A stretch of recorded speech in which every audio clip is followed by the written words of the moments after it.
Madam Speaker, let's keep America the best democracy, not the best America, not the best democracy that money can buy.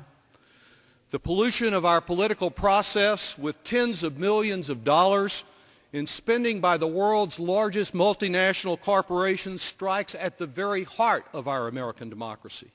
Whatever these giant interests cannot already get with their army of lobbyists here in Washington and the millions of dollars that their executives already contribute to campaigns, they now want to buy directly from money from the corporate treasury.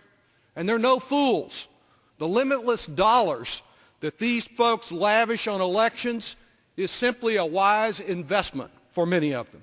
Well designed to spend a few million now in order to claim a few $billion in unjustified spending from the public treasury later. And often the same folks that are reaching into the public purse are the folks who, through special tax expenditures and tax loopholes, don't contribute but pennies on the dollar of what a small business might be having to pay in its corporate tax rate, or a working or middle-class family struggling to make ends meet.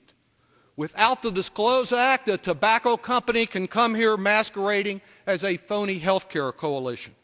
A Wall Street bank can come and ask for another bailout, claiming that it's part of a consumer alliance. And a polluter can defeat those who want to hold it accountable by asserting that it's part of Citizens for Clean Air and clean beaches. Insurance monopolies determined to deny American families access to care at a price they can afford are already out there with groups like Americans for Better Health Care, which is really designed to stymie our efforts to access health care. DISCLOSE Act opponents have a great deal to not disclose. They want to be assassins, silent assassins of character, where they buy one hate ad after another while denying the public an opportunity to know that the views that are being expressed in that 30 seconds are in fact limited to those of a narrow corporate self-interest that is determined never to be held accountable for its misconduct.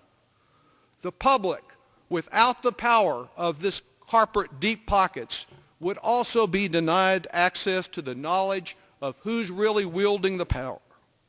Who can look at Washington these days and say that the problem up here is too little influence of corporate cash? A vote for the DISCLOSE Act is a vote to stop the corruption of our political system and stop the slide to plutocracy. It is a vote for a fully informed, fully empowered American people to take charge of our democracy and assure the change that will make meaningful difference in the lives of our families. I urge its adoption.